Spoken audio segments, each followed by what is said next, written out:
ചട്ടിപ്പറമ്പിൽ കുറേ വ്ളോഗേഴ്സ് ചെയ്ത ഒരു ഹോട്ടലിലേക്കാണ് നമ്മൾ പോകാൻ പോകുന്നത്. കമൻസിൽ വളരെയധികം മോശം സർവീസാണെന്നൊക്കെ പറയുന്നുണ്ട്. ഒന്ന് നോക്കട്ടെ. 300 മുതൽ 3000 വരെ ഇഫ്താർ കോംബോകൾ കണ്ട നിങ്ങളെ ഞാനിന്ന് ഞെട്ടിക്കാൻ പോവാണ്. അതിനുവേണ്ടി ഞാനിന്നുള്ളത് ചട്ടിപ്പറമ്പുള്ള ക്യാസ ഹട്ടിലാണ്. എല്ലാ മലയാളികളും വാഴയിലയിൽ ഓണസദ്യ കഴിച്ചിട്ടുണ്ടാവും. പക്ഷെ വാഴയിലയിൽ നോമ്പ് തുറക്കാന്നുള്ളത് അതൊരു വെറൈറ്റിയാണ്. വെറും 150 റുപ്യക്ക് വാഴയിലയിൽ ബത്തക്കയും നാരങ്ങയും ഒരു സമൂസയും ഈത്തപ്പഴവും അൺലിമിറ്റഡ് ബത്തക്ക വെള്ളവും അതേപോലെ തന്നെ അൺലിമിറ്റഡ് കട്ടൻ ചായയും അതിനൊക്കെ പുറമെ അൺലിമിറ്റഡ് ബിരിയാണി റൈസും അതിൻ്റെ കൂടെ 3 ബീഫ് പീസും കൂടിയിട്ട് അടങ്ങിയ ഒരു കോംബോ. എന്തിനാ മച്ചാനത് പോരളിയ.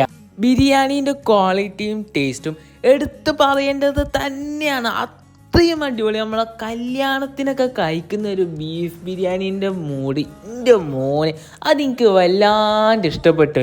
പിന്നെ ആ ഒരു ചിക്കൻ പീസ് അതിനൊരു 50 റുപ്യ എക്സ്ട്രാ കൊടുക്കേണ്ടി വന്നിനെങ്കിലും എന്താ ഏതാ അതൊരു സാധനം.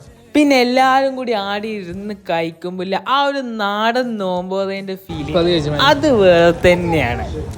എല്ലാ കമൻറ്റ് ബോക്സും നമ്മൾ വിശ്വസിക്കരുത്. കാരണം റീസണബിളായിട്ടുള്ള റേറ്റിൽ നല്ലൊരു ഫുഡ് തന്നെയാണ്.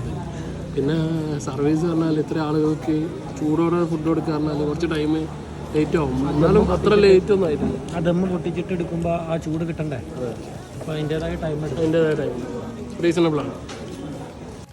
അപ്പം നേരായ വാർത്തകൾ നേരത്തെ അറിയാൻ ഈ പേജ് ഫോളോ ചെയ്യുക. അപ്പം അടുത്ത വീഡിയോ ആയിട്ട് കാണാം. Okay, by.